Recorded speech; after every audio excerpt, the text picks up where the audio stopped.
Paris est à vous. La sortie du jour.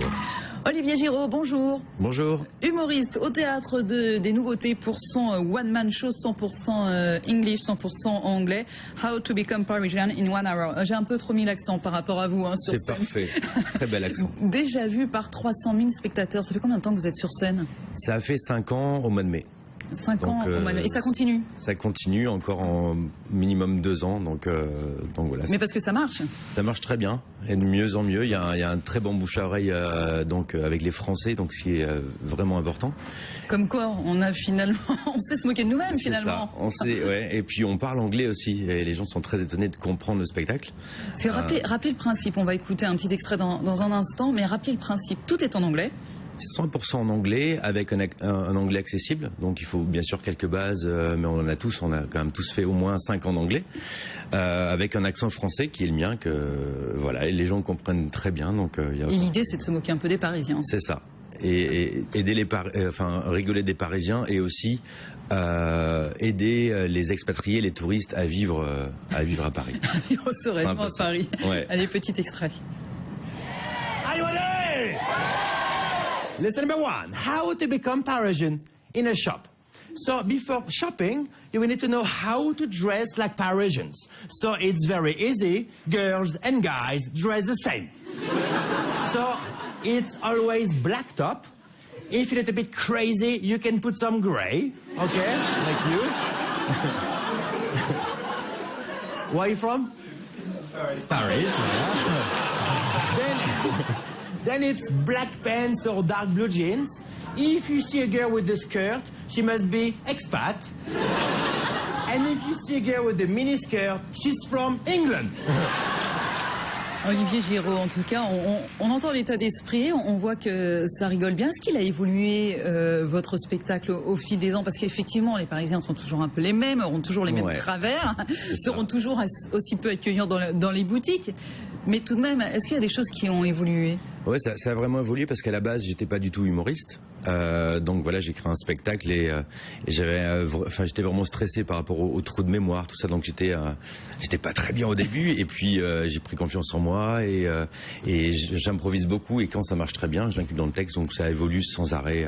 Est-ce que des gens viennent vous dire, mais vous n'avez pas raconté ça aussi, ça, ce travers-là, c'est typiquement parisien? Est-ce que des gens viennent vous donner des idées? Oui, assez souvent, mais le problème, il faut vraiment que ça concerne les Parisiens, et aussi que les touristes expatriés s'en rendent compte. Parce qu'on parle des Vélib, par exemple. Oui.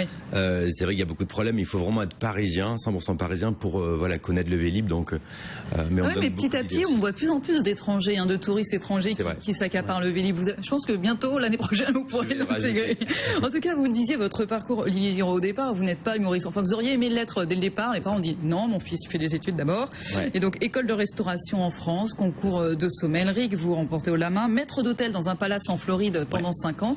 Donc, vous revenez et vous créez ce one-man show. Tout de suite, vous aviez dans l'idée de vous moquer des Parisiens. Est-ce que c'est quand vous êtes revenu, vous vous êtes dit, oh là là, il y a quelque chose à faire? Non, c'était plutôt avant, quelques années avant. Donc j'étais aux États-Unis, en Floride, et donc il y avait beaucoup d'Américains qui me disaient, voilà, mon rêve, c'est de venir à Paris, mais on me dit que les Parisiens sont pas très sympas, on a un peu peur d'y aller, tout ça. Donc je me suis dit, je vais peut-être les aider en créant un spectacle, le guide de survie à Paris. Et j'ai plutôt pensé à eux au début.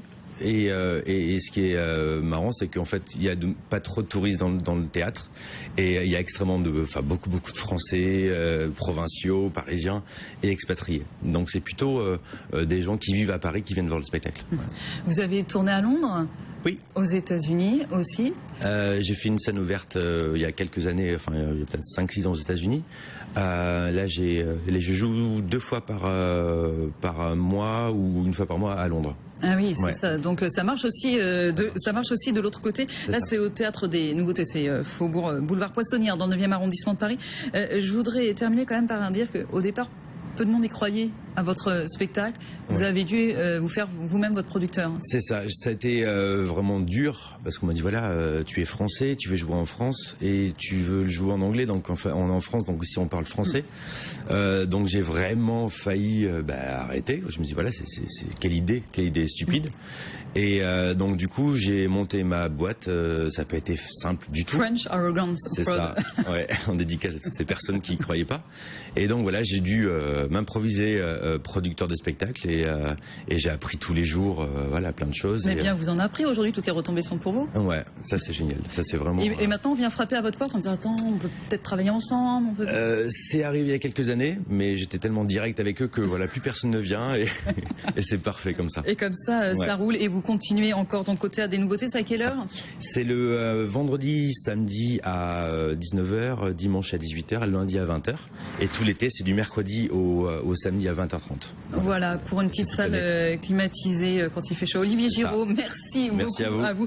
On rappelle How to Become Parisian in 1 Hour. Allez, découvert, petite pause gastronomique avec Emmanuel Rubin chez Rossito.